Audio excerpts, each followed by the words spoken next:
라는 제목으로 말씀을 함께 나누도록 하겠습니다. 말씀의 제목이 무엇이라고요? 큰 믿음의 사람이 되라.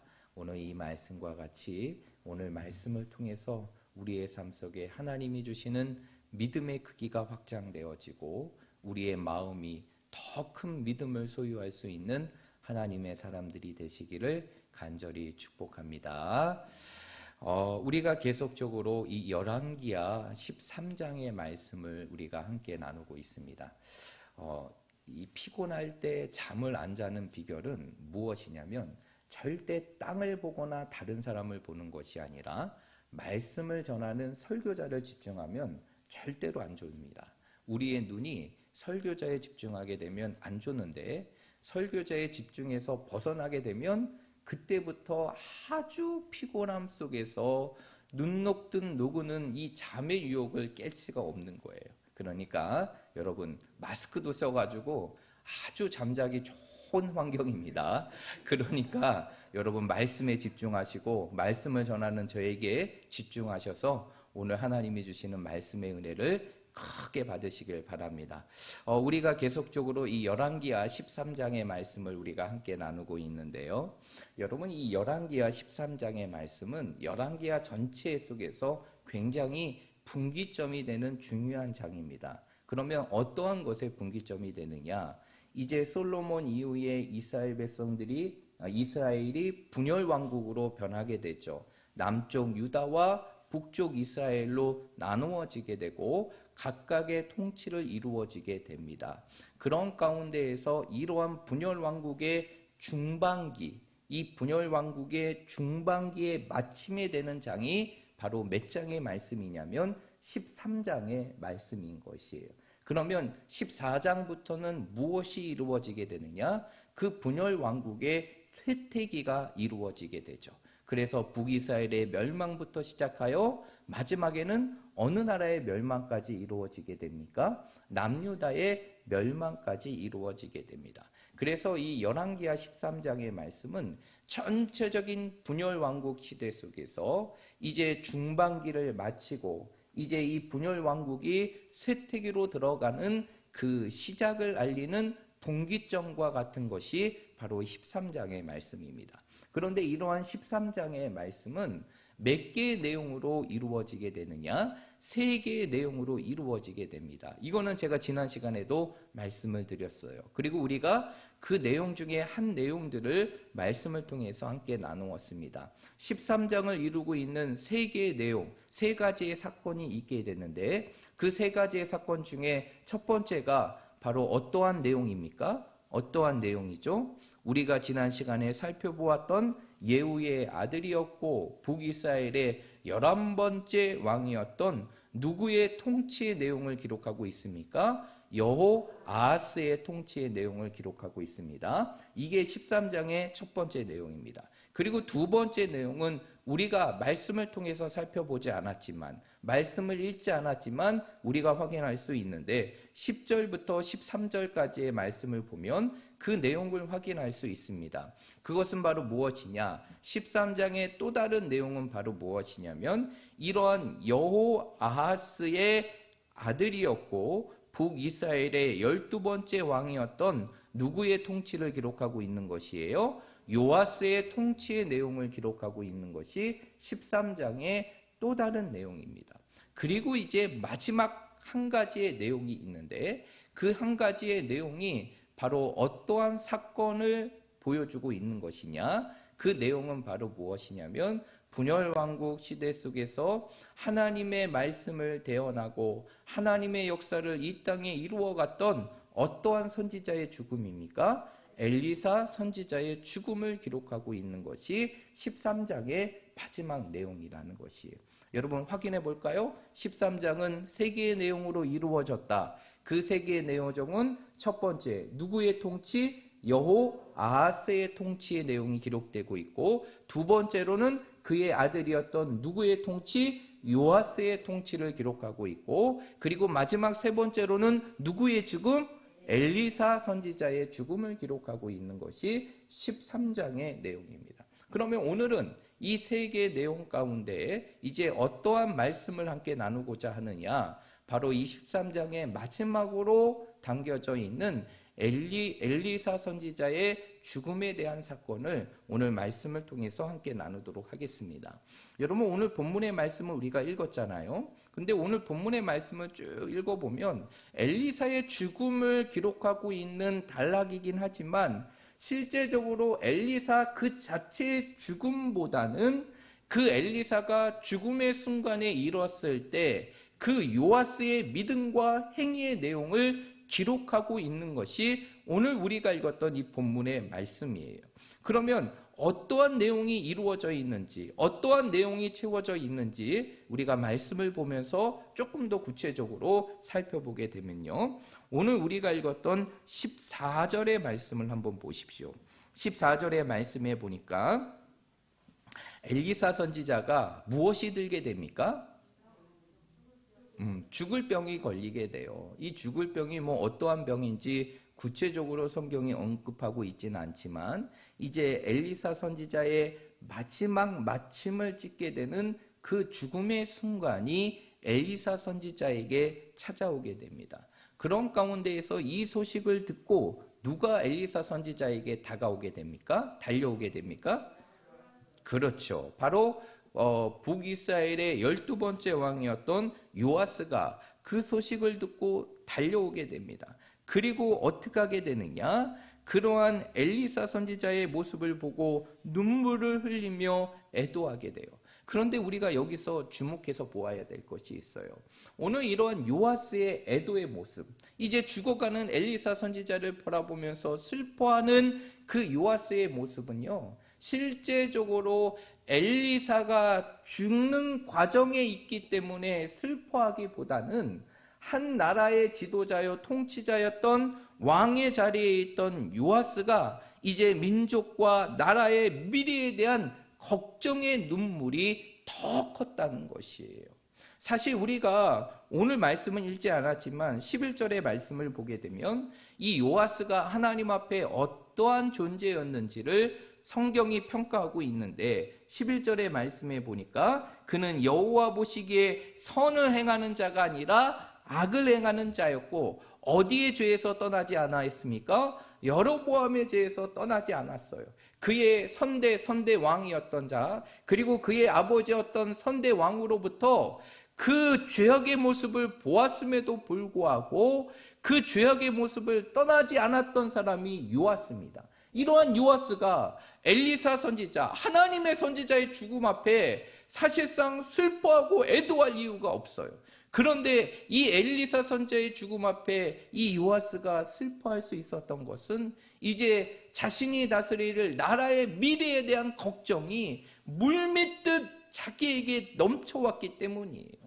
이제 사실 이 엘리사 선지자는 우리가 알고 있지만, 우리가 지금까지 말씀을 통해서 보았지만 이 엘리사 선지자는 하나님의 말씀만을 대언했던 선지자가 아닙니다. 하나님의 말씀만을 북이스라엘에 선포했던 선지자만이 아니라 수많은 북이스라엘의 위기와 위험 속에서 하나님의 능력으로 나라를 구하고 민족을 위기의 순간 속에서 건져냈던 선지자가 누구입니까? 엘리사 선지자예요. 그래서 수많은 나라의 이방의 민족의 진입 속에서도 엘리사 선지자를 통하여서 모든 위기를 극복할 수 있었던 것이 북이스라엘의 현실이었다는 것이죠. 그런데 이러한 이제 자신의 삶에 든든한 버팀목이 되었던 그 엘리사 선지자가 죽게 되니까 이제 그 죽음의 모습을 보았던 요아스는 눈물을 흘리며 슬퍼하게 되는 것이에요. 그리고 실제적으로 이 요아스가 다스리는 시대적인 상황을 들여다보면 사실 북이스라엘이 자체적으로 안정이 되어 있는 상태가 아니에요. 대외적으로 끊임없는 이방의 민족의 침입 속에서 끊임없이 공격을 당하고 위협을 당하는 그러한 위치에 있는 상황이었습니다. 그러한 상황 속에서 이제 아람의 침공이 빈번하게 이루어지고 그것을 통하여서 어려움의 위기를 극복하였지만 또 다른 침입에 대한 부분들을 두려워할 수밖에 없는 그 현실의 삶 속에서 어쩌면 이제는 바람 앞에 등불과 같이 이방의 민족의 침입 앞에 언제 무너질 수밖에 없는 그 이스라엘의 현재의 상황 속에서 이제 엘리사의 선지자의 죽음은 그 나라를 다스리는 요아스에게 결코 외면할 수 없는 슬픔이 되었다는 것이죠. 그래서 오늘 이 요아스는 그 엘리사 선지자가 죽어가는 그 현실의 상황들을 바라보며 슬픔과 애도의 눈물을 흘리게 되는 것이. 그러면서 오늘 14절의 말씀에 보니까 이 요아스가 이 엘리사의 죽음 앞에서 그 엘리사를 향해 뭐라고 표현하게 됩니까? 오늘 14절의 말씀에 보니까 내 아버지요, 내 아버지요, 이스라엘의 병고와 마병이요 라고 얘기합니다. 이 엘리사 선지자를 향해서 뭐라고 얘기합니까? 내 아버지요, 아버지요 라고 불러요. 여기서 아버지라는 단어는 무엇을 의미하는 것일까요? 바로 이 엘리사 선지자가 이스라엘의 영적인 지도자의 위치에 있었음을 상징적으로 표현하는 것이, 그것을 아버지라는 단어로 표현한 것입니다. 그런데 병고와 마병이라는 표현은 결국 무엇을 의미하는 것이냐? 이스라엘을 지금까지 존속하게 했던 가장 강력한 무기, 그 무기가 바로 엘리사 선지자였음을 그 요아스 왕이 고백하고 있는 것이에요. 그런 가운데에서 이제 죽음으로 치닫고 있는 그 엘리사의 상황 속에서 엘리사 선지자가 자신을 찾아온 요아스를 향해서 뭔가 큰 이야기를 하게 됩니다. 그 이야기를 하면서 그에게 어떠한 행동에 관한 부분들을 요구하게 되는데, 오늘 우리가 읽었던 본문의 말씀 이제 15절의 말씀에 보면 엘리사가 요아스를 향해서 무엇을 요청하게 됩니까? 우리 15절의 말씀 한번 읽어보겠습니다. 시작.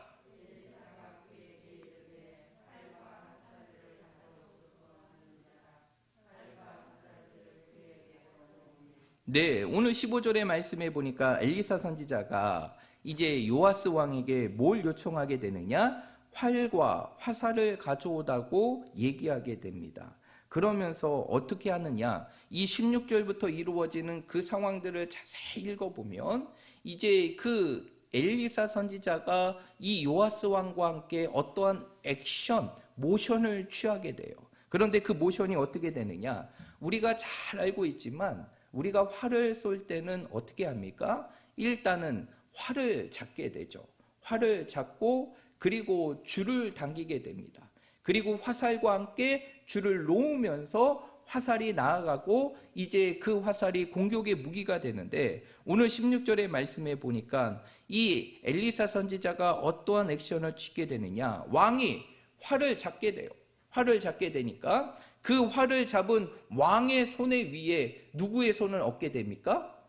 엘리사의 손을 얻게 됩니다. 여러분, 이것은 무엇을 의미하는 것일까요? 이렇게 엘리사 선지자가 활을 잡은 왕의 손 위에 자신의 손을 엎었다는 것은 무엇을 의미하는 것이냐면, 이제는 엘리사에게 있었던 누구의 능력? 하나님의 능력이 이제는 누구에게 전달이 되게 되는 것입니까? 요아스에게 전달이 되는 모습을 상징적으로 보여주는 것이에요. 그런 가운데에서 오늘 17절의 말씀에 보니까 이 엘리사 선지자가 그 요아스를 향해 뭐라고 얘기하느냐? 우리 17절의 말씀 한번 읽어보겠습니다. 시작.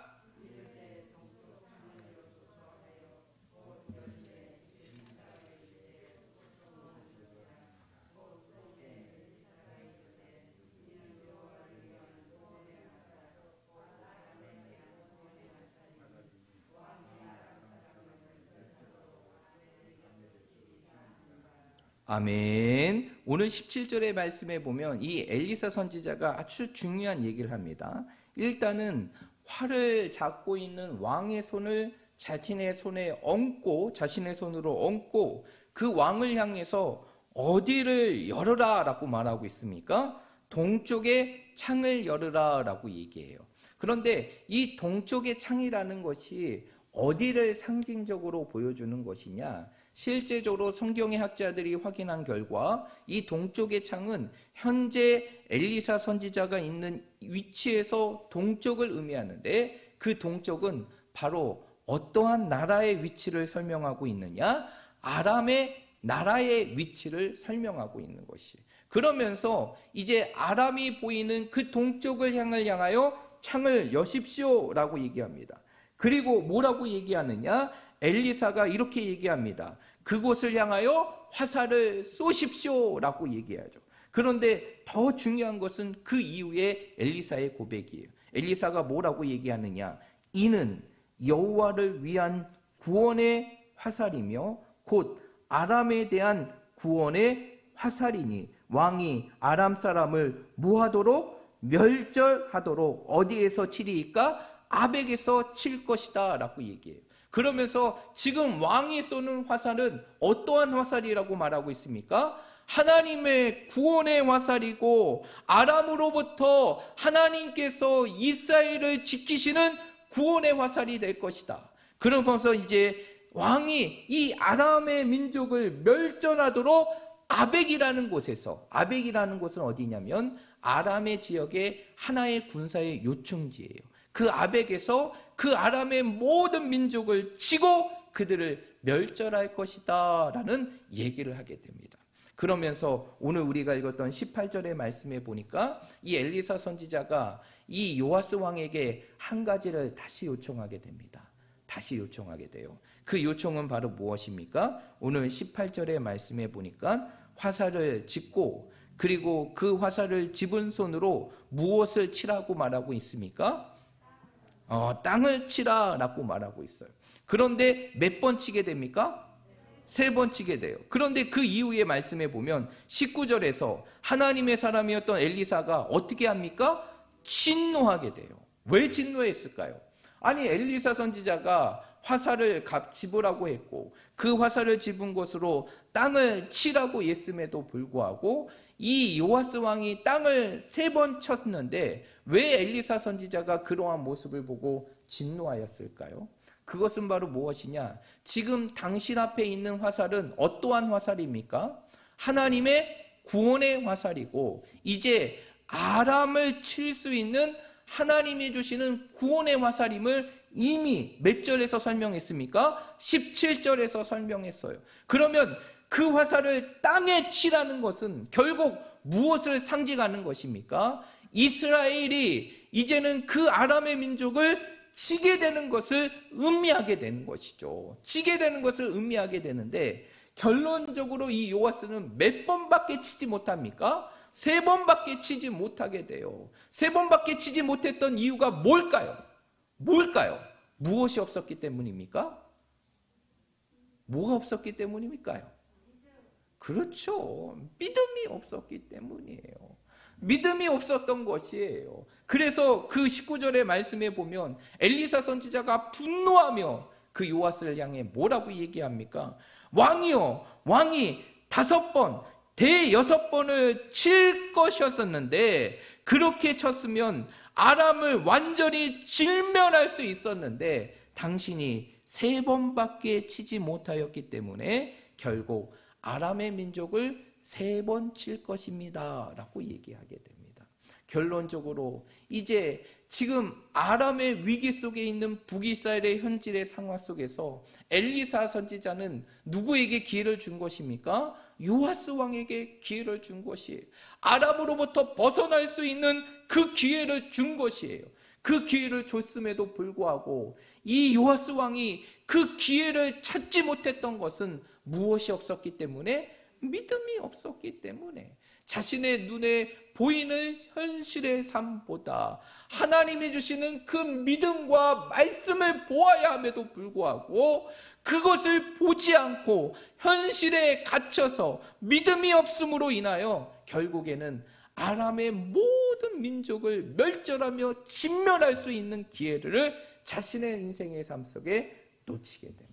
그리고 어떻게 하게 됩니까? 우리가 읽진 않았지만 25절의 말씀에 보니까 이 요아스는 이제 아람과의 전쟁 속에서 3번의 전쟁을 이기게 되고 그 3번의 전쟁을 이기고 그리고 잃어버렸던 이 이스라엘의 성읍을 회복하는 것으로 그의 모든 삶이 바치게 되게 되는 것이에요. 이것이 바로 오늘 우리가 읽었던 이 본문의 말씀이라는 것이죠.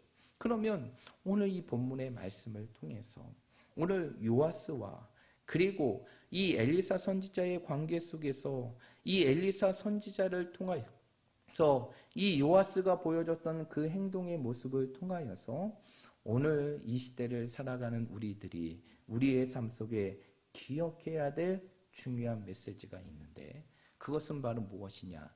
이 세상을 믿음으로 살아가는 성도들은 어떠한 삶을 살아가야 되느냐? 믿음의 입을 크게 열고 행동할 수 있는 어떠한 사람이 되어야 되느냐? 큰 믿음의 사람이 되어야 한다는 것이에요.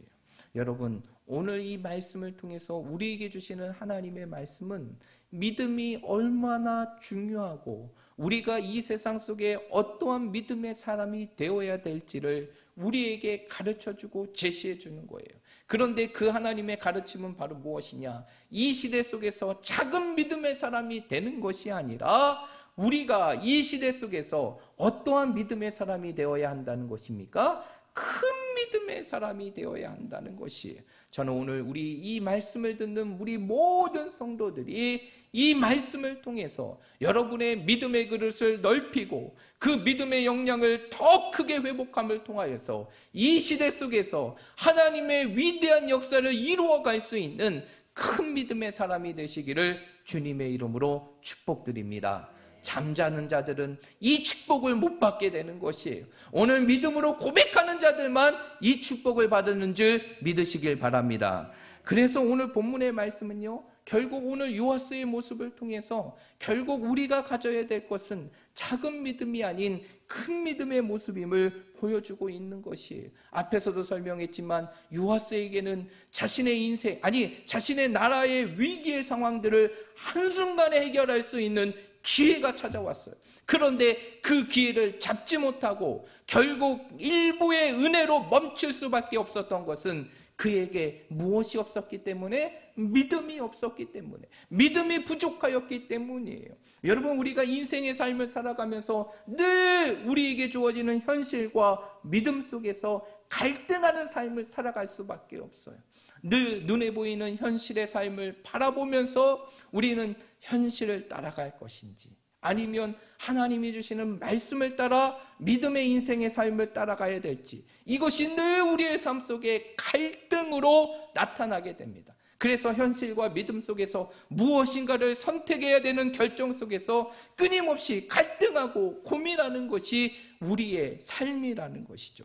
그런데 오늘 우리가 읽었던 이 본문의 말씀을 통해서 우리에게 주어지는 핵심은 바로 무엇이냐? 우리는 눈에 보여져 있는 현실의 삶을 따라가는 자들이 아니라 하나님이 주시는 약속, 곧 말씀을 따라 살아가는 어떠한 사람이 되어야 한다는 것입니까? 믿음의 사람들이 되어야 되는 것이, 진정한 믿음은 우리의 삶 속에 무엇인가가 보여져서 이것을 통해서 내가 뭔가를 할 수 있겠다 하면서 그 길을 따라가는 것이 아니라 내 눈앞에 아무것도 보이지 않는 현실과 상황 속에서도 하나님의 말씀을 따라 믿음으로 살아가는 것이 진정한 믿음의 모습임을 믿으시길 바랍니다. 그래서 히브리서 11장 1절의 말씀을 보게 되면 히브리서 11장 1절의 말씀에 보면 그 믿음에 관한 부분들을 히브리서 기자는 어떻게 표현하게 됩니까? 믿음은 바라는 것들의 실상이요 보이지 않는 것들의 증거라라고 얘기합니다. 우리의 삶 속에 어떠한 것이 보이지 않을지라도 믿음의 삶은 바로 그것을 바라보며 나아가는 것이고, 우리의 삶에 어떠한 증거가 보이지 않는 상황 속에서도 그 증거를 붙들며 나아가는 것이 바로 무엇입니까? 믿음이라는 것이에요. 그런데 그 믿음의 삶을 살아가는 자들에게는 주님이 우리에게 뭐라고 말씀하셨느냐? 마가복음 9장 23절의 말씀에 보면 믿는 자에게는 무엇이 없으리라? 능히 하지 못함이 없으리라 라고 말씀하셨어요. 이 마가복음 9장의 말씀에 보면 이제 예수님께서 이제 귀신 들린 아들을 치료하는 사건이 기록되고 있는데 그의 아버지가 찾아오게 되잖아요. 그러면서 그의 아버지가 예수님을 향해 예수님, 할 수만 있다면 모든 것을 다 해주십시오. 그랬을 때 예수님께서 하시는 말씀이 바로 할 수 있거든이 무슨 말이냐? 믿는 자에게는 무엇이 없으리라? 능히 하지 못한 일이 없으리라 라고 말씀하셨어요. 여러분, 믿음은요, 우리의 인생의 삶 속에 하나님의 모든 일을 할 수 있는 통로가 되는 것이 믿음임을 믿으시길 바랍니다. 우리의 삶 속에 하나님의 모든 능력을 이 땅에 이루며 행할 수 있는 것, 그것이 바로 무엇을 통해서 이루어지는 것입니까? 믿음을 통해서 이루어지는 것이에요. 아무리 우리의 인생의 앞에 정말 산과 같은 인생의 문제들이 놓여 있고 우리 앞에 어떠한 인생의 숙제와 우리의 힘으로 풀 수 없는 것들이 우리의 앞에 놓여 있는다 할지라도 우리가 그것을 바라보며 우리의 인생의 삶을 포기하는 것이 아니라 이것 또한도 하나님이 옮겨주실 것을 믿는다면 하나님께서는 그 믿음을 통해서 모든 것을 행하시는 하나님의 위대한 역사를 이루게 하신다는 것이에요. 그러므로 우리의 삶 속에서 정말 이 세상을 살아갈 수 있는 가장 강력한 힘은 바로 무엇이냐? 믿음이라는 것이에요. 우리의 삶 속에 내 능력이 부족하고 내 가진 것이 부족하여서 하나님의 은혜를 누리며 살아가지 못하는 것이 아니라 정말 우리가 모든 것을 하실 수 있는 그 하나님, 모든 전능하신 능력을 갖추신 하나님, 그 하나님의 능력을 우리의 능력으로 이루어가는 것은 결코 다른 것이 아니라 믿음인 것이고 우리의 삶 속에 믿음만 있다면 그 모든 것을 이룰 수 있는 하나님의 역사로 나타나게 되는 것이에요. 그래서 시편의 기자는 뭐라고 얘기하느냐? 시편 81편 10절의 말씀에 보면 아주 놀라운 고백을 하게 됩니다. 우리 한번 찾아볼까요? 시편 81편 10절의 말씀입니다.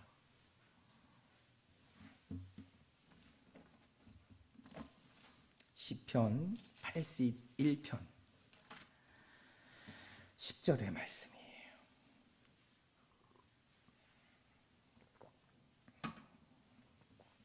(10절의) 말씀 다 찾으셨으면 우리 한 목소리로 읽겠습니다. 시작.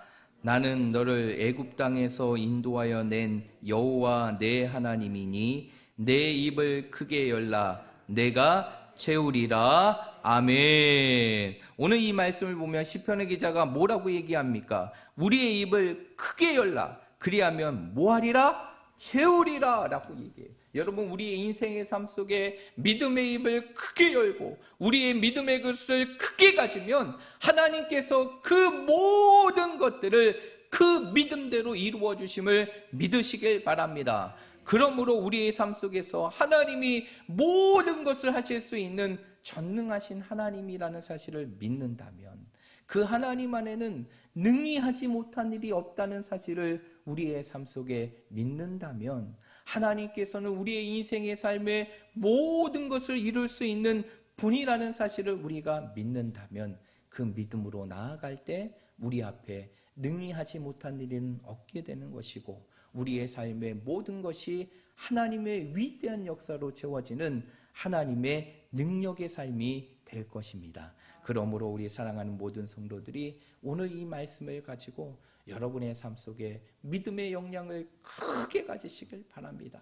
내 삶의 부족함, 이것 때문에 내 믿음이 위축되는 삶이 아니라 내 눈에 보이는 현실 때문에 하나님이 주시는 그 믿음을 작게 갖는 존재가 아니라 내 앞에 어떠한 현실과 상황에 놓여 있다 할지라도 하나님이 나와 함께 하시면 모든 것을 할 수 있다는 그 믿음을 가지고 이 세상 속에 큰 믿음의 삶을 살아갈 때 하나님께서는 그 믿음대로 여러분의 인생의 삶의 모든 것을 채워주시는 하나님의 역사를 이루어 주실 것입니다.